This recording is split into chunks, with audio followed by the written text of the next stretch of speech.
Yes, indeed. It is about to be the month of March, and here we go with all of the bracketology, who's in, who's out, the seeding, and who better to help me out on a February weekend as the weekend gets underway here. Valentine's weekend. I'm in red on the video. Hello to Chris Dobbertean. Will you accept this rose like The Bachelor and be a guest and give some insight and some analysis on the bracket as you do so well? Great to see you.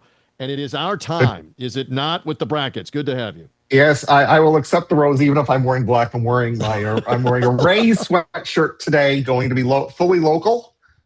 Love it. Yeah, can you believe that it's only a month and 2 days? We have almost reached the end. This is the right time to get into it because honestly, this has been kind of a weird season, especially as we get down to talking about the cut line. But I will not jump ahead. Yeah, no doubt. All right, so we got plenty to get to. Again, Chris with bloggingthebracket.com. Thank you for finding us, whether you're on the video page here on YouTube for college basketball coast to coast or the podcast feed on Apple, Spreaker, Spotify. You got to be all over bloggingthebracket.com where you find Chris's written work. And timing is everything in life, business, show business, whatever. Hot off the presses is your latest rankings reveal, your latest seedings reveal, bracket reveal, all the above.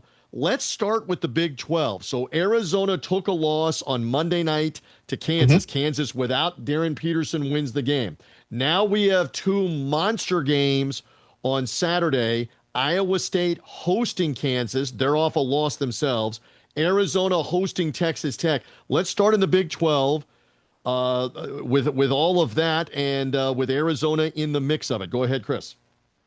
Yeah, there really is going to be something coming up here. It's one of the biggest things that I've noticed over the past couple of weeks is the top teams had not been losing. Duke hadn't lost once. Arizona hadn't lost at all. Michigan only lost that one game, and UConn had lost one game, and we were kind of waiting for things on the top line for those teams to start picking up losses, and that's kind of what has happened this week. Arizona's no longer, the nation's lone power conference unbeaten. We still have Miami University, further down the seed list.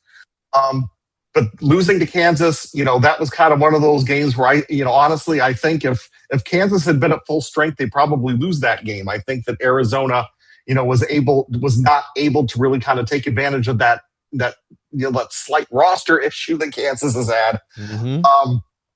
And I think Kansas was able to kind of, Ewing theory their way to the win.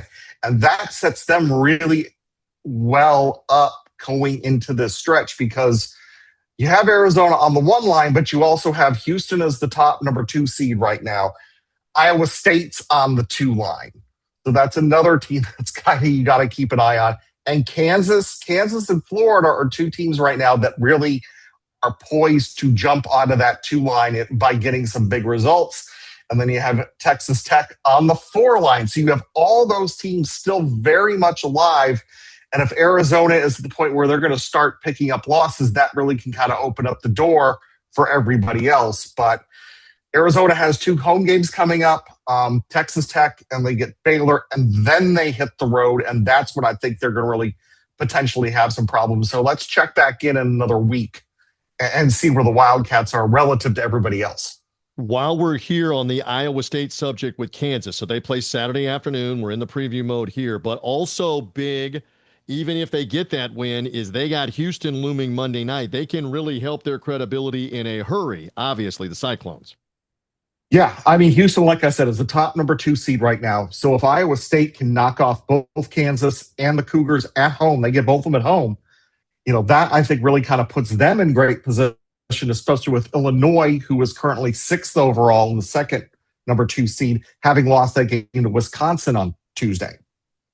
All right. Again, I love Chris's insight here. You mentioned Michigan. We saw them. I thought it was wild. It was wild. They're down 58-42 in the second half at Northwestern.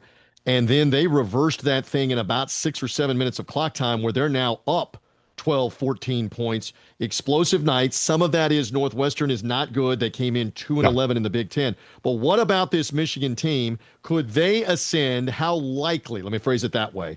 Could they? Are they likely to ascend to be the number 1 overall seed, especially with their out of conference wins? What do you think?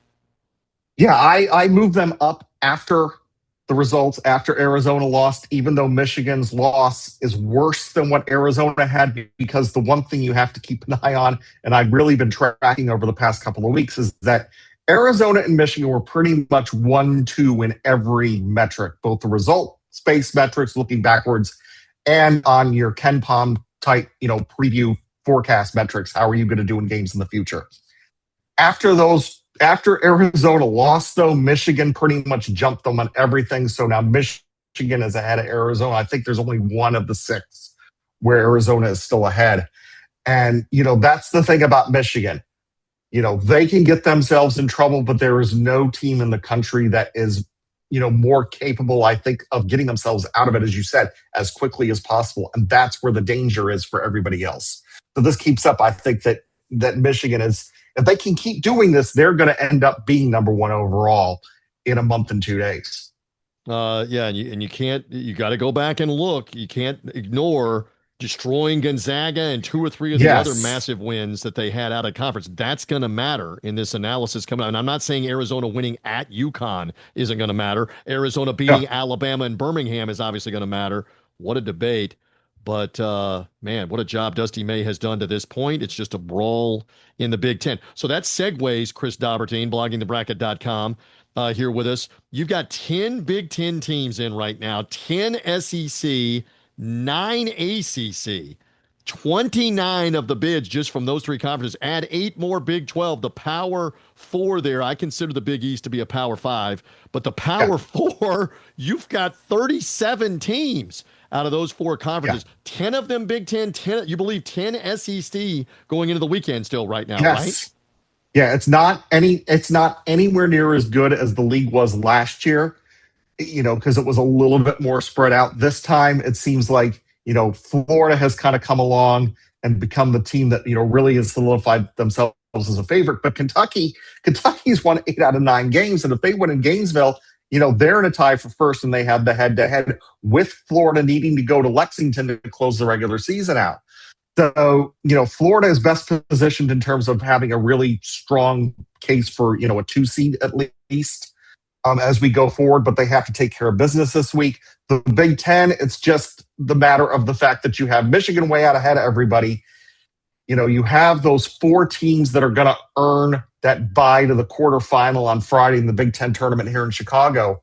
Michigan looks like they're going to have it, but you have a race between Illinois, Purdue, Nebraska, and Michigan State.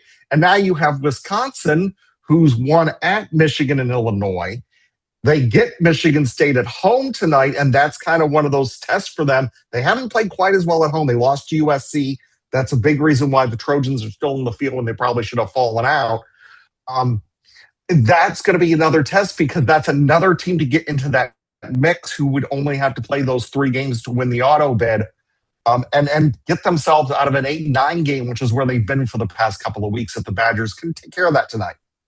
Love Chris's insight. And again, you may be listening to us on Saturday, for example. The Wisconsin-Michigan State result. We don't know that. It is interesting that in the recent, they both have directly played Illinois and both played them in an overtime game. Michigan State beat Illinois last Saturday night in overtime at home, and Wisconsin came back from 12 down in the second half to beat Illinois in overtime at Illinois. Large win for Greg Gard's team. There is no doubt. So we'll see if they can validate it, follow it up with Michigan State. Few more moments left. Give me something else that stands out. I'm going to get into your last 4 in, first 4 out in a couple of moments. Something else that stands out right now, only 3 Big East teams. UConn looks to be really good, but realistically below them, it's St. John's and maybe one other. Right now you have Villanova as that one other for the Big East. Yeah. Real quick. Yeah. And the bottom of the league is just not very good this year. Butler, Xavier, DePaul, Georgetown, they've all kind of had their moments. Creighton is another team, but they're all kind of hovering around that 500, 12-12, 13-11, 10-13 rank right now, which has really kind of hurt the conference, not only in terms of getting more teams in, but, boosting St. John's seeding and Villanova's seeding, for example. They're probably a little bit lower than you think they would be. That's one thing to kind of keep an eye on. The other thing is that, and we talk about, the last 4 in, first 4 out. the cut line, there were just so many teams near the cut line that were off at the midweek window.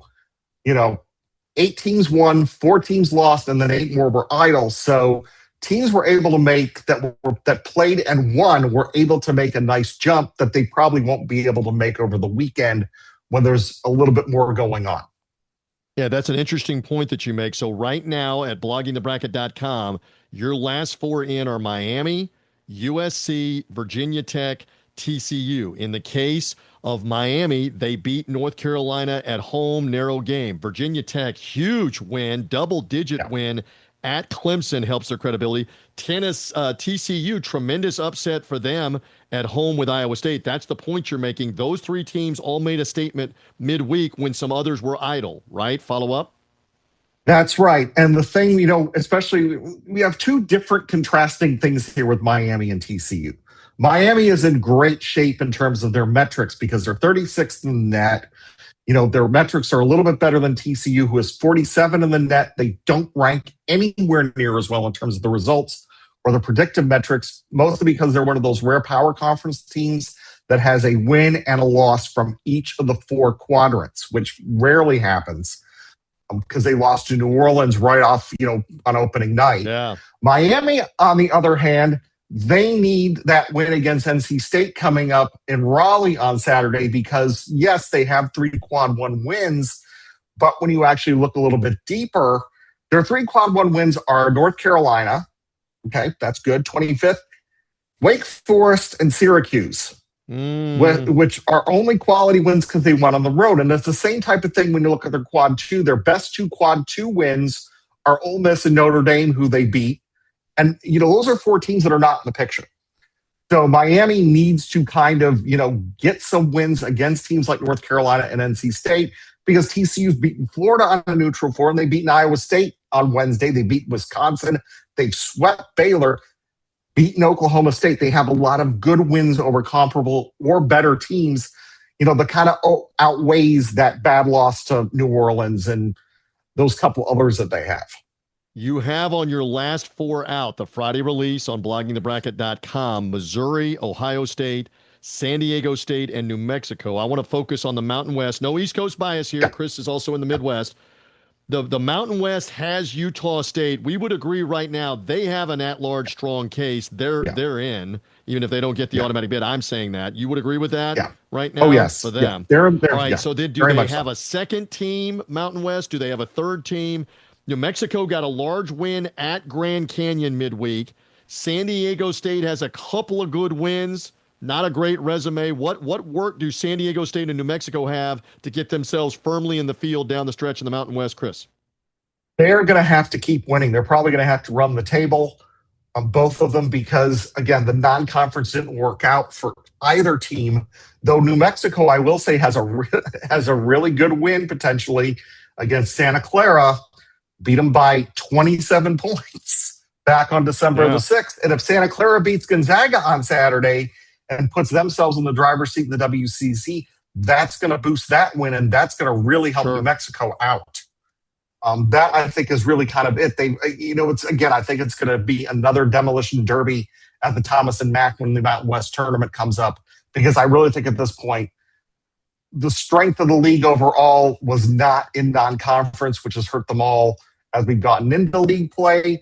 So there's going to be a lot of winning and, asking for other teams to kind of fall by the wayside over selection weekend for that team that does not win the auto bid. Just looking here, again, San Diego State will host Nevada late Saturday night. And I'm double checking here on the head-to-head with New Mexico. San Diego State and New Mexico already played once, and San Diego State won at home. They'll play in Albuquerque at the end of the month here. That may be large head-to-head. We'll see. That might be huge. In that one. Anything else I've left out on your Friday bracket release? We kind of covered the teams at the top. We covered the power conferences, a little bit on the mid-majors. Hey, say this. You speak to it better than I do. You've done this for more than a decade and a half. Miami of Ohio, I keep saying other places, other shows, great story, but they do not have an at-large case, correct? If they don't have the automatic bid, they are in trouble, correct? That is correct. They have going through all the teams, and I go and I have a spreadsheet with all the metrics for all the teams that are in that large hunt. And then for the teams that are going to have auto bids, in terms of figuring out kind of as a guide as to where I should see them and where I need to look a little bit closer to see where the matchups are.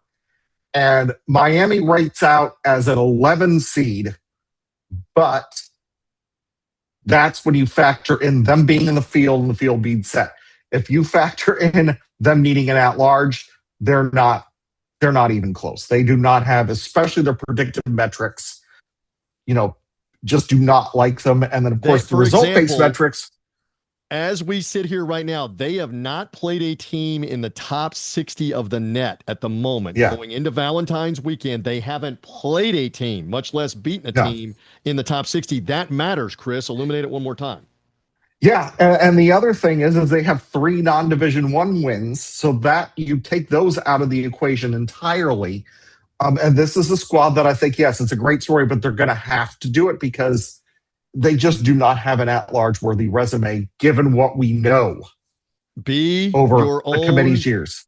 Be your own committee. Make sure you get the automatic bid. They can take a loss here before they get to Cleveland and the MAC tournament, but make sure you get the automatic bid because you're going to have a very nervous next 20 hours or so when the names come up if you don't have that automatic bid if you're Miami. Great story right now. Let's see if it continues for them. You know what continues? I continue to love getting to talk to Chris Dobbertean on bloggingthebracket.com, and that site. They need to check you out through the SBN Nation of sites.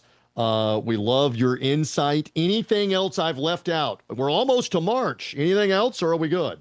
Yes, and we even have this week a couple of really rare February non-conference games, and both of them have huge bracket impact. Ohio State is playing Virginia in Nashville for some reason. Not kind of a location there. Ohio State, why is Ohio State not in? They're 5-8 against quad 1 and 2. They only have one quad 1 win.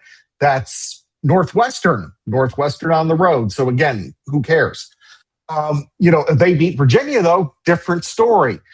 Baylor, definitely on the outside looking in, gets Louisville in Fort Worth, a little bit more, sense geographically. And that's another opportunity for the Bears because the Cardinals are, kind of in that 5-6 seed range with Virginia. 2 big opportunities for teams on the wrong side of the cut line to beat an ACC opponent and get themselves back closer, if not into Tuesday's field. Committee's looking right at that and saying, how did you do late in the year there? You had a chance to prove yourself. Neutral floor for Ohio State against Virginia, kind of home away from home, Waco to Fort Worth for Baylor against Louisville. How'd you do? Yeah. And it's not everything, but that's another impression. Good stuff. Chris, great stuff here as always. We encourage them to find you at bloggingthebracket.com. Let's do this again next week as things get crazier. I appreciate the time here on College Basketball Coast to Coast, our platforms on YouTube and on podcast. Thank you, my friend. Thank you, TJ.